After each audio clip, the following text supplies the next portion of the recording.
Every morning, most women over 60 follow the same routine they have followed for years.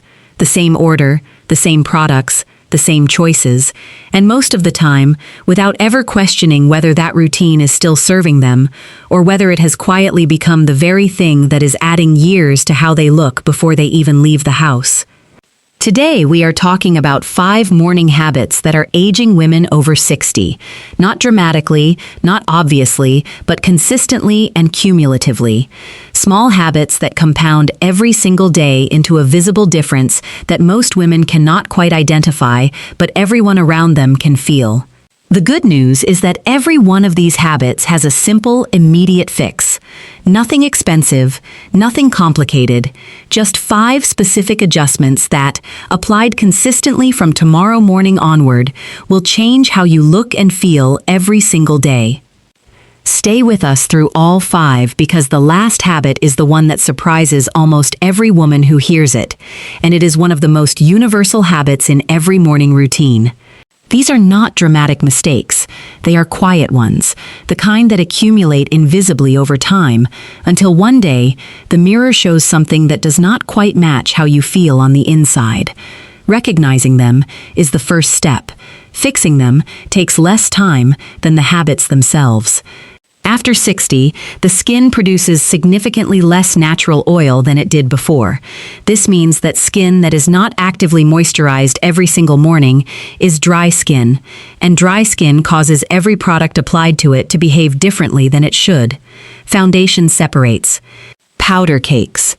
Fine lines become more visible within the first hour of wear. A quality moisturizer applied generously and allowed to absorb for 2 to 3 minutes before any makeup product genuinely changes how the skin looks throughout the entire day. It creates a smooth, hydrated base that allows every product applied afterward to sit more evenly, last longer, and look significantly more natural. This single step costs almost nothing and takes under 5 minutes. And the difference between a makeup routine built on hydrated skin and one built on dry skin is visible to everyone, including the mirror. Most women choose their outfit in a bedroom with artificial lighting, often warm, often dim, and almost never accurate to how the outfit will actually look in daylight. Colors that appear to match under warm indoor light separate dramatically in natural light. Fabrics that look smooth under a soft bulb show texture and wear in the sun. And the overall effect of an outfit assembled in poor lighting is almost never exactly what was intended. The fix is simple. Before leaving the house, step into natural light, near a window or outside, and look at the outfit in the light it will actually be seen in. 1 minute of checking in daylight saves an entire day of wearing something that does not quite work. Comfort is important, but when comfort becomes a uniform, the same loose top, the same straight trouser, the same flat shoe, every single morning, the cumulative effect is one of someone who has stopped making choices rather than someone who has made a very good one. After 60, varying the silhouette, even slightly, even within a comfortable range, keeps the overall look fresh, modern, and intentional. One day, a tucked blouse and wide leg pant. The next, a fitted knit and a straight skirt. The day after, a simple dress with a structured layer.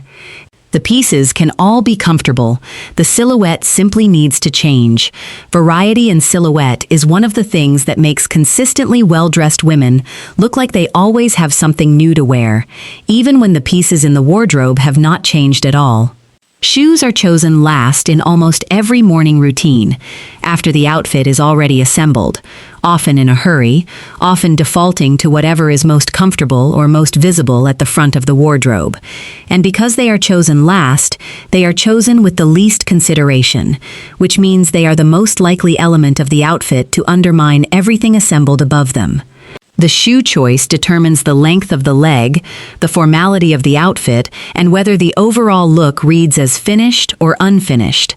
A great outfit with the wrong shoes looks like an almost great outfit.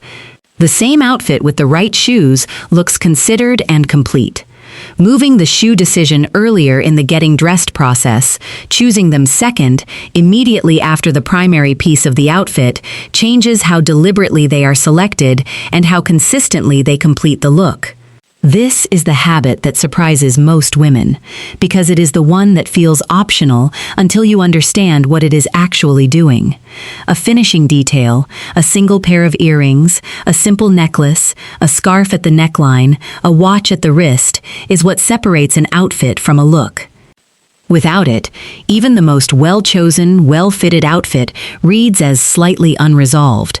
The eye expects something at the face or the neckline, some small point of interest that signals the outfit is complete, and when it is absent, the absence is felt, even if it cannot be named. The finishing detail does not need to be bold or expensive, it needs to be present. One simple pair of earrings takes 10 seconds to add and changes how the entire outfit reads from that point forward. 5 habits, 5 fixes. None of them complicated and none of them expensive, but applied consistently every single morning, they create a cumulative effect that is genuinely visible. In photographs, in mirrors, in the way people respond when you walk into a room. This isn't about becoming someone else. It's about removing the small, invisible obstacles that stand between the face you already have and the face the camera actually captures. Tired eyes, dull skin, a hairline that photographs messier than it looks in person. Fix those 5 things, and everything else, your outfit, your expression, your confidence, reads clearer. Of the 5, moisturizing before makeup and adding a finishing detail are the 2 that make the most immediate difference, and both can be implemented tomorrow morning without purchasing a single new thing. Look in whatever you already own. The habit matters more than the product. Start with just one. Don't try to overhaul your entire morning overnight. Pick the habit that felt easiest to you while watching this, and do only that one tomorrow. Once it's automatic, add the next. In 3 weeks, you won't be thinking about any of this consciously. It will simply be how you get ready. The morning routine is the foundation of how you present yourself to the world every day. It deserves the same care and intention as everything else that matters: your work, your relationships, your goals. 15 extra minutes, spent well, changes how the next 15 hours feel. If this helped, you know what to do. Subscribe for more, and tell me in the comments which habit you're starting with. If this helped, you know what to do. Subscribe for more, and tell me in the comments which habit you're starting with. One last thing. None of this works if you're inconsistent. A great morning routine done once a week won't show up in your skin, your hair, or your presence. It's the daily repetition that compounds. Set a reminder if you have to. Keep your products in one visible spot, so there's no excuse to skip a step. Give it 3 weeks before you judge whether it's working, because the first few days always feel like extra effort, and then suddenly, it isn't effort anymore. It's just who you are in the morning.